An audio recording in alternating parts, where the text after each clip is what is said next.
And that brings us to the third part of our agreement, which is the body of the agreement. This is going to be the majority of your agreement, and it can be a couple pages long. It can be dozens of pages long. It's usually dependent on the net worth of the parties. If you have a party with high income, high net worth, lots of assets, then they're generally going to need a longer agreement that's very specific. If the parties don't have as many assets, then you may get away with a shorter agreement. Either way, you're going to want to make sure that you have a professionally put together agreement that is properly formatted in terms of your indentations all line up, that your numbering is happening automatically, and that it just looks good from the first glance. Your lawyer is going to put a lot of effort into the wording and what terms are contained in here. There's going to be a lot of negotiation, and you want to make sure that the caliber of the formatting reflects all of that hard work that went into the agreement.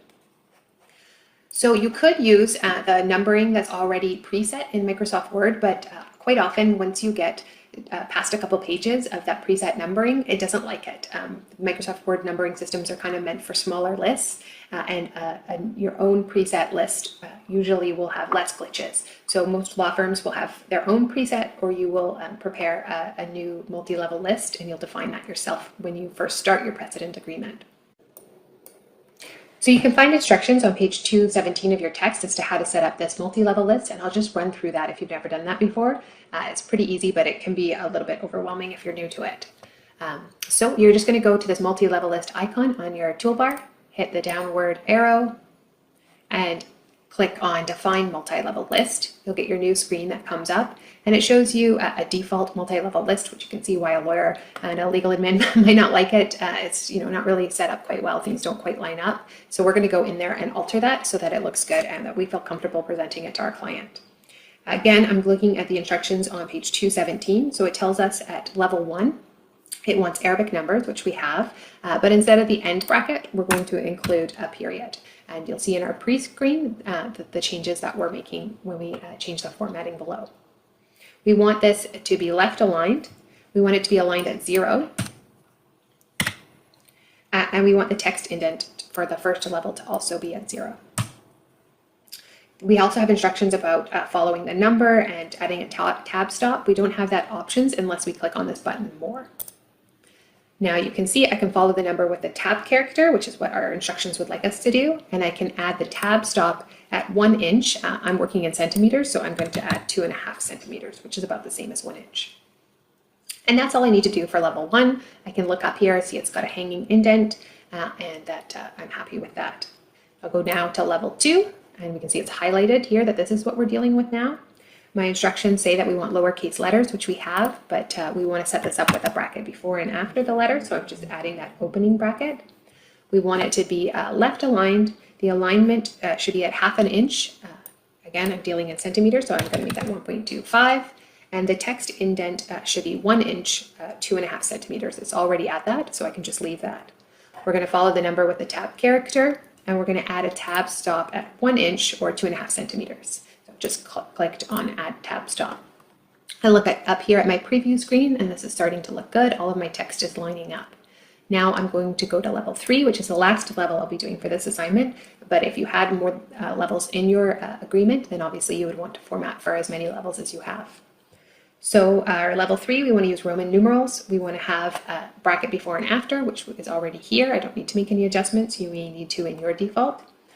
We want this left aligned. We want it 1 inch from the left margin, which is about 2.5 centimeters. And we want it, the text indent to be at 1.5 inches, 1.5 inches, which is about 3.8 centimeters. We want to follow the number with the tab character, add a tab stop at 1.5 inches or 3.8 centimeters. So now I have my first 3 levels, which is again all I need for this agreement, so that's all I'm going to set up. I can press OK. As soon as I press OK, I lose this screen, so I don't want to do that in between each level. I want to make sure I've gone through all the instructions, but if you did forget and you hit OK and you hadn't set your level 2 or 3, you can just go in here and you can go to the current list. You can go to get back to the current list, sorry, I should say. You can just go back to define new multi-level list. And then you can continue to make your changes that you were making. So now I'm starting at number 1 and I can type in the body of my agreement. When I want to go to the next level of my agreement, I'm going to hit enter. It's automatically going to keep me at the same level I was just at. So I can either tab to get to level 2, or I can use these toggles up here to toggle between the different levels. So I want to go to level 2 here. I'm going to put in wages, and then I need to put in a numerical amount. So for legal instruments like agreements, we want to write out the numerical amount in words, and then we're going to also include the dollar amount before the word cents if we have cents, or dollars if we're only dealing with dollars.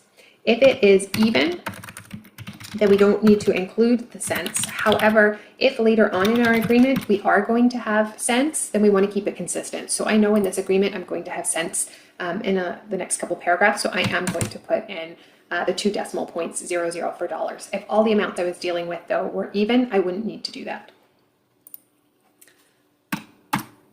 So I'm going to carry on here.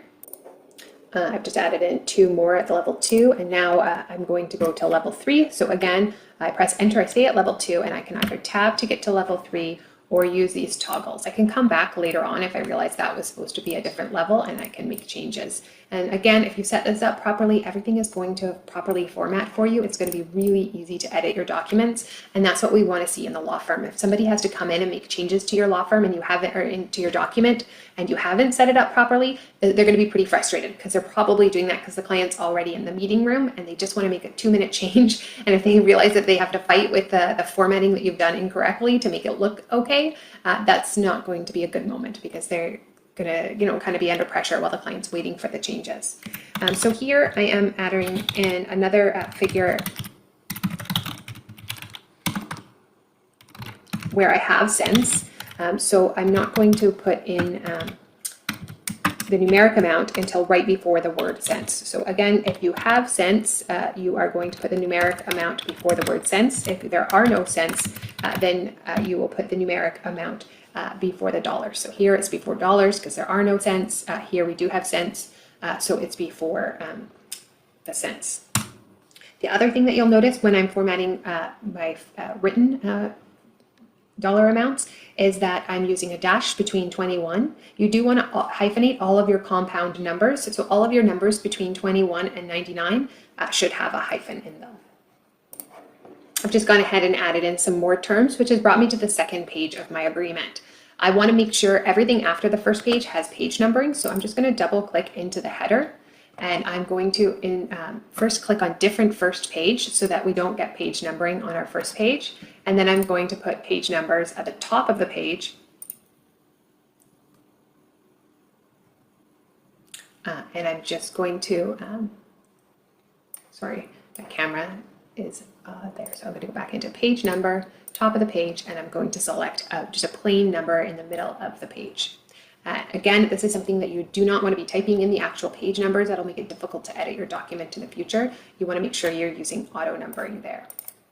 So then I'm going to go into the rest of my agreement and just continue putting in the terms that the lawyer has given me. I'm at the end of level 3, and I want to go back to level 1 now because I want to get to the second paragraph. So I'm just going to toggle back and then one more to level 1. And then I can carry on typing in the rest of my agreement. So I've added in the rest of the terms of my agreement now, again, following all those numbering rules that I had set out earlier. And my auto page numbering is going in there to page number everything after the first page. And I've only got 9 paragraphs in this demonstration. Normally it would be much longer. So now that brings us to the ending of our agreement. We don't number it anymore. The ending is going to have the testimonium and the attestation clause. So the testimonium is just going to be that paragraph that begins with "in witness whereof the parties hereunto set their hands," and then you're going to look to your instructions. If they're doing seals as well, which isn't as common with family agreements, you would say "and seals." If there's no instruction to include seals, then just their hands, the day and year first above written. And so now for our attestations, you may already have some witness signature blocks that you've done before, and in that case you can just copy and paste them. If you need to start these from scratch, then I always recommend doing this as a table. It's the cleanest way to do that. So I'm going to insert a 3-column table and just do a bunch of lines for now, a bunch of rows. I don't want to have any borders on this, so I am going to remove my borders. And I already have grid lines. If you don't have those grid lines, then you probably want to add them. It makes it a little easier to follow.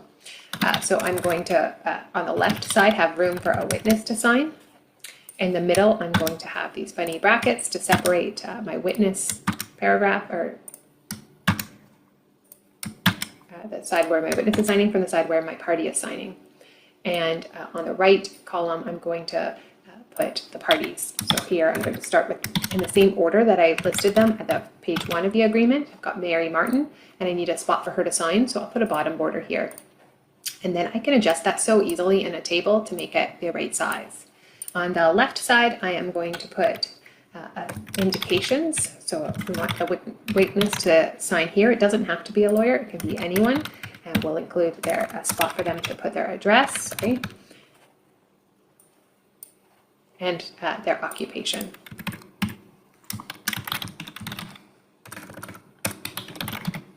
And then of course we'll put out some lines for them to write that on, their signature, their address, and a second spot for their address, and their occupation.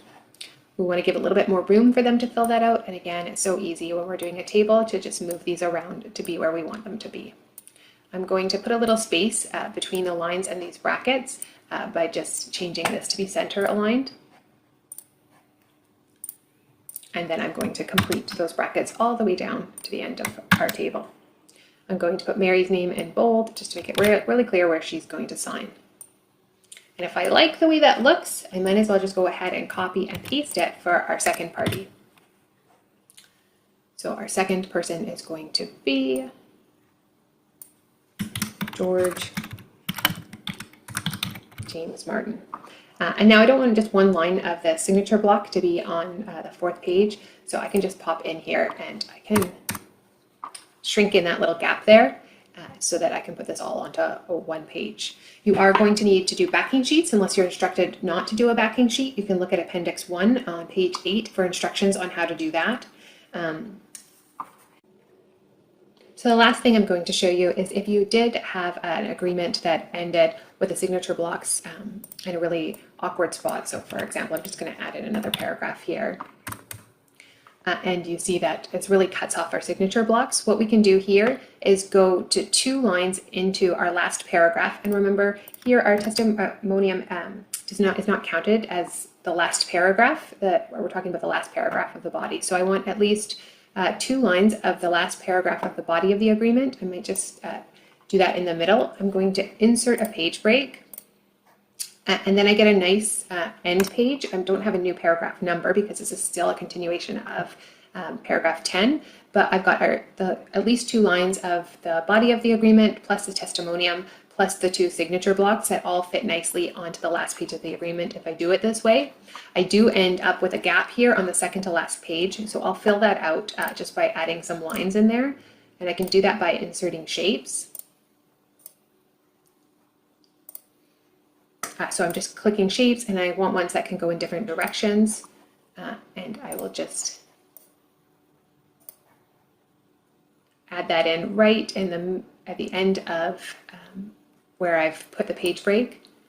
I will draw that line to the end of my line above. I'm going to change that to be black. I'm going to include the second line. Change that to be black and include my final line so that I have a nice big Z there to indicate that I intentionally left that space blank so that I could do this with my final page. And that